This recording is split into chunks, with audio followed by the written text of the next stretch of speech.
One. Hey guys, Coach Rebekah, coming at you from home. Close space, not very much room to work with, but can use any space that we have. Make sure you're keeping yourself safe. You're not gonna hit anything metal and break a toe or a finger or your nose or your head. Don't wanna fall into bookshelves or anything. Make sure that you're safe. You have enough room to do what you're doing. If you're outside, watch for twigs, watch for rocks, slippery ground, uneven surfaces. Anything we do, we gotta be careful doing. We're gonna start with the most basic, which is our tuck shape. Tuck. We forward roll like this, we backward roll, we front tuck, we back tuck. You can just sit like that. We're gonna start by holding down by our shins, a little bit below our knees. You can hold under here. Just gonna rock back and forth 3 times. 1, 2, and 3. Next one is pike. Pike is just like an L. You wanna have good posture when you're starting. Point those piggies. This is a pike. Legs are straight. Toes are pointed all the way. We can start with our arms up. This is where we start our glide swings or our L hangs on the bar. And beginner, we do open close, and then our L hang on the bar. We also stretch on a pike. We can stretch with our feet flexed, which are our toes up to the sky, or our whole foot is pointed, not just curling our piggies. Looks kind of silly. I want to push it all the way down to the ground. So when we stretch, we want to stretch tall, lean forward, hold as long as you'd like. Also flexing, because it works different muscles, pulling those piggies off the ground. Even if you can only get here, make progress. Again, pike, stretch tall, lean forward. Straddle is where we open our legs. And straddle, we have our cartwheels. Cartwheels need nice straight legs. Our legs are open. Our toes are again pointed. And you can work on lifting your heels off the ground. You can work on pushing your butt up. So you're working on supporting. You can work on stretching, so leaning in each of the different directions. There's different ways to do the stretch. You can kind of reach behind as you lean. You can tuck yourself under. You can simply just fold forward. Lots of different ways. Again, working on straight legs, knees up to the sky. We're gonna move on to Saggy Donkey, Angry Cat, and just holding a nice flat back. So for Saggy Donkey, it is what it sounds like. We let everything sag, we stick our booties out. Don't want to do a lot of gymnastics like this. Doesn't feel good, doesn't work. Make sure your back is flat, like a table. Okay? You can practice Angry Cat, so you're rounding. Saggy Donkey, so you feel it. And feel how you go between the different shapes. So flat, Angry Cat, flat, Saggy Donkey. Okay? A lot of stuff we do is flat or hollow in our chest. So our Angry Cat is for our hollow. We can move this shape into kind of almost a push-up. We'll walk our knees back a little bit, keep our feet up to the sky, and work on the flat line from your knees to your hips without letting everything sag. And holding yourself up. If that gets easier, go ahead, put your feet flat on the floor. Shoulders are over your hands, are over your wrist. Fingers are open, feet are flat, and a nice long body. Booty not poking up, not sagging, not doing this. Make sure it's nice and flat. This is good for handstand. It's good for casting on the bars. Good for coming out of a back handspring. Gotta have nice tight body, nice flat hips.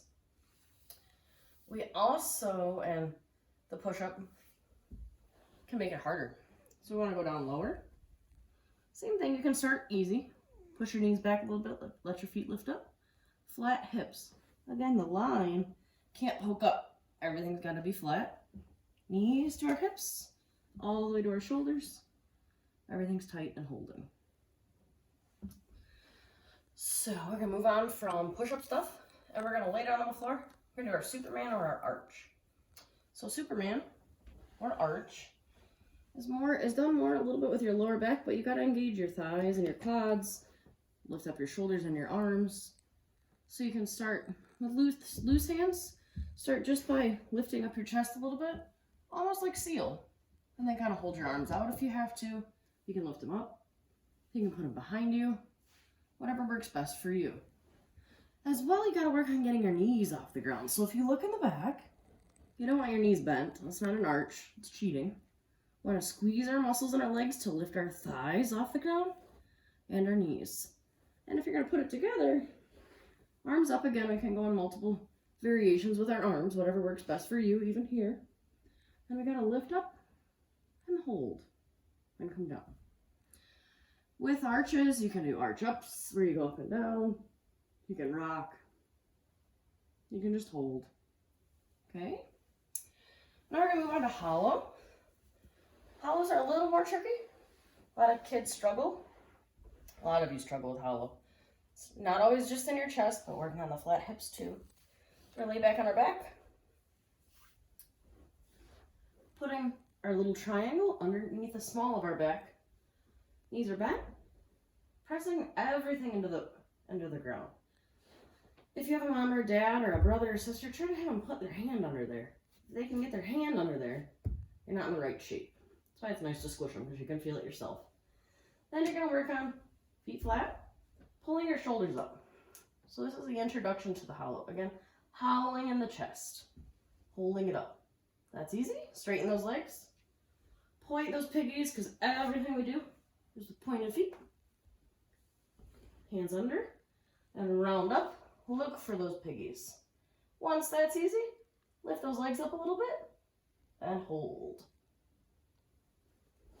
When you're ready for the next part, you can work pulling your hands in. That's really hard. Or you can even do a tuck hold. So a tuck hollow hold. You're holding in a tuck. You're hollow. You can rock it out. You can lower it down, hold. You can hollow rock. All of which are a little more challenging. Really good for your belly. The next thing we're going to work on is just standing. Standing and supporting. Feet are flat. Feet are never turned in. Okay, you can slightly turn stuff out. We never want to turn stuff in. So we don't want pigeon toes. Kind of line your toes up so they're flat on the ground. Never curl your toes under. Don't walk on the top of them. Just make sure they're flat. I like feet together. So we're going to work on just balance, pushing your feet into the ground, making sure your legs are straight. We're going to work on arm position. So T. T is arms are straight out, shoulders are pressed slightly back, thumbs are kind of down, fingers are back, chin is up, belly is in, and you just hold. You can do tight T or tall arms. I like tall. Okay, chin is up, belly's in again. Make sure your bottom's under. Again, I want to not do this. Looks kind of silly. I don't walk around like this. We're going to work on pushing up onto our toes. So when we push up on our toes, I don't want to push up this way on our toes. That doesn't feel good. Some people can only go up about this high. This is okay. Releve is important when your legs are straight. It's a lot easier. Okay? Start with your legs straight. You're going to lift your heels slowly off the ground as high up as you can. Some people have big, big arches. They can get up there high on the piggies. Some people can't. Don't need the bed. Or you can use the bed. Or the kitty. If that's super easy and you're super strong, you can bend your knees and work on holding and lifting. It's going to engage other muscles, a little tighter here. Okay, you can do heel raises. Lift your heels up, hold, and come down. Lift up and hold for releve. Come down. Again, releve is just essentially pushing up on your toes. Next we have lock position. So one foot's in front of the other foot, toe to heel. You're going to push up on your toes again, but we're going to close the gap. We're going to hold. Then we come down, other foot in front, toe to heel, not on your toe. Heel still on the ground, legs are straight, chest is up, arms in T, arms in tall, arms behind, wherever you'd like them.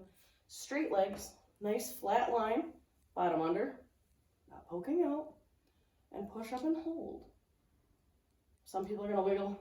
That's why I'm standing next to my bed. Push up nice and tall. Hold the belly in. Keep the chin up. Make sure your hips are facing forward. So find your hip bones. Everything's forward. Toes are forward. Knees are forward. Hips are forward. Shoulders are forward. Chin and nose are pointed forward. If you're on the beam, you don't want to be looking the wrong way. Next thing, if we're on beam or floor, is just freezing. Stopping. stopping what you're doing, stopping your movement. You're gonna bend, safe landing position. If you're on beam, obviously your feet are gonna have to be together, one slightly in front of the other if you got big feet or you're a little bit older. Little people feet are together is great. On the floor, your legs can be slightly apart. You don't want your bottom poking up. You don't want your chest all the way down. You don't want your arms flailing because that makes us fall. A little bit apart.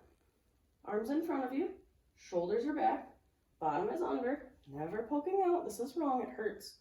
Pull this in. Just think about freeze or safe landing position. So when we jump, we land in safe landing position. Remember, we're landing toe ball heel. So we stop moving. We run, we can freeze. We're on the trampoline jumping crazy. Practice your freeze. And your ta-da. Everybody knows ta-da. Or finish, okay? So for finish or ta-da, you're my little people. Your big ta-das, your arms up, big smiles, throwing those arms back, having lots of fun. A little bit older. Arms are tall, chin is up, big smile, hold your belly in, hold your bottom under. Okay, you run. You do your vault, you jump, land, freeze, ta-da! Make sure you finish. Kind of back pedal a little bit to passe. So passe and coupe. Passe, your toe, rest by your knee, not on top of it. So it's going to lift up. Your base leg or your support leg going to be straight. The other knee is going to be pulled up, pointing straight ahead. Toe pointed to the side of your knee, not on top of it. Arms in T, or arms nice and tall. Belly in, bottom under, and hold it. You can do it on both legs. Little people, we call it flamingo. We don't care so much what their legs do. But we need a pretty passe. T, tall. This moves us into turns and some other items. Coupe is here. Coupe starts toe to your ankle. Same thing. We're not resting on the top of our foot. We're not hooking. We're not doing this. Our toe literally goes to your ankle bone and it points. Your base leg is straight. Again, arms are in T, or they're nice and tall. They can even be hands behind. You can close your eyes. Lots of things. Last couple things we're going to do are, let's talk about a pivot turn. Pivot turn goes back into releve. We just turn. See lots of goofy stuff when this goes on. If your left foot is in front, you're going to turn into your back leg. So we're going to turn to the right. So left foot makes the L. We're going to turn to the bottom or into our back leg to the right. You just turn. When you're doing a pivot turn though, if you're pushing up in your releve and you bend your knees or you're not really high in releve and your feet are flat, it'll get goofy. It also gets goofy if you try to go the wrong way. Best way to teach it or to do it or to try it, hands behind your back. Make sure those legs are straight. Push up as high as you can on your toe. And now since I'm on my right leg is in front, I'm going to turn to the left. So I got to turn behind. Don't want to go to the right, it won't work. Keep everything tall and tight. And we're going to move everything all at once, like I'm in a narrow hallway, and just turn. We're going to do some V-sit. V-sit's great for your core. V-sit we do on beam. Hands are back. Start on your tuck sit to make it simple. Start with one leg. Put it down. Other leg. If that's easy, go ahead and try to lift both up. And just hold. And come down. Or V-sit, you can lower. And you can lift back up. So, with that being said, I hope you've learned something. A lot of this is basic. A lot of it moves on to a lot harder skills. So please do all you can at home to practice. So when we see you back in the gym, hopefully very soon, everybody's already got it. See you next week.